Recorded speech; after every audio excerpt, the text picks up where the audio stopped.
Now, the next thing that you want to do, once you've got all your rudiments happening over just a basic quarter note pulse with the right or the left or both feet, is I think a benchmark to really get to is to play all your rudiments over a samba pattern. You know, the samba pattern, we use it quite a lot with drum kit playing, so it's good if you can get your rudiments happening and lining up correctly with no flams and splitting and things over the samba pattern. Now, this is an exercise that I used to practice every morning when I was a teenager in high school.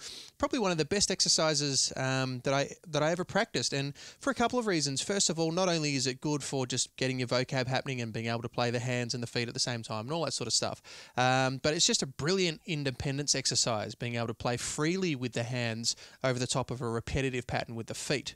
So it's a great independence exercise as well. So let's get the samba happening. And then we'll go through all the different families of rudiments. I'll just do some quickly for you now. We'll go through, say, the flams. Start with alternating flams. Flam taps, both regular and inverted.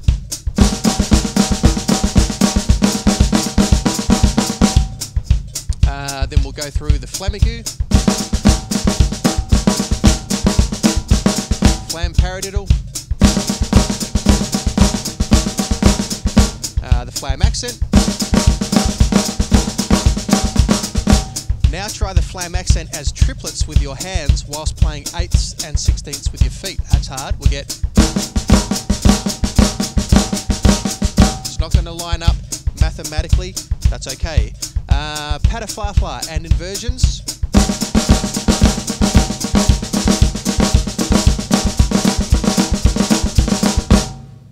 And so on and so forth. Then go through all your rolls. So 5s, 7, 9, 10, 11,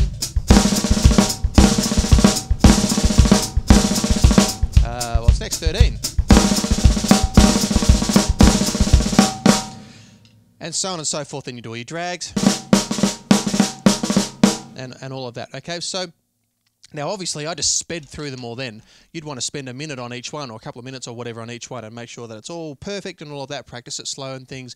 But ultimately that's where you want to get it to. And you can see then that once you can do all of that, then you're going to have like a really serious vocab, and then you can start to play whatever comes into your mind, and that's where you want to get it to. You want to get to the point where you can hear something in your head and play it without thinking, oh, how would I do that? Would that be a right and then 2 lefts and then a flam? Or, you know, you don't want to... When you're playing music with other musos, the last thing that you're thinking about is your own playing, like, how do I execute this fill? Because you're listening to other people, and based on what they're playing and what's happening with the music, you know, like your playing's the last thing that you're thinking about. Your playing just has to be, like, reactive. A lot of drumming in a contemporary situation where you're improvising, it's very reactive, okay? So that's what you need to do. From there, I'd probably start to involve either like the hi-hat playing a busier pattern or a more complicated pattern. So instead of just playing off beats, like maybe start playing continuous 8ths, maybe start splashing on the downbeat. Okay, so that'd be like...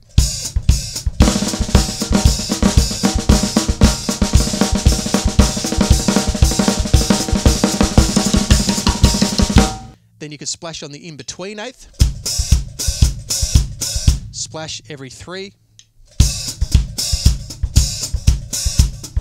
5s. 7. So there you go, that's a few things you can do with your left foot. Eventually you might want to mix any of them with some more complex patterns with the right foot. So you might want to play something like the bio pattern, you know, like...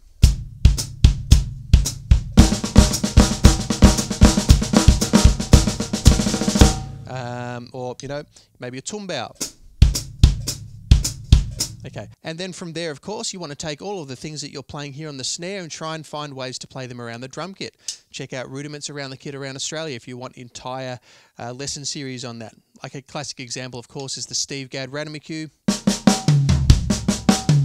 Well, of course, if you play a 4-limb instrument and the bass drum is just the lower register, just think of the bass drum as like a really big tom. It's just the lower register of your instrument. The way saxophone, piano, any other instrument has a low register, this is ours. So you have to substitute some of the snare drum sticking for the bass drum when you play rudiments around a drum kit. So you do the Rhythmic,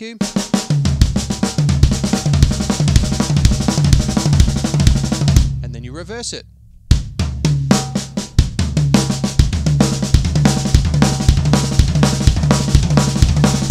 And then do both.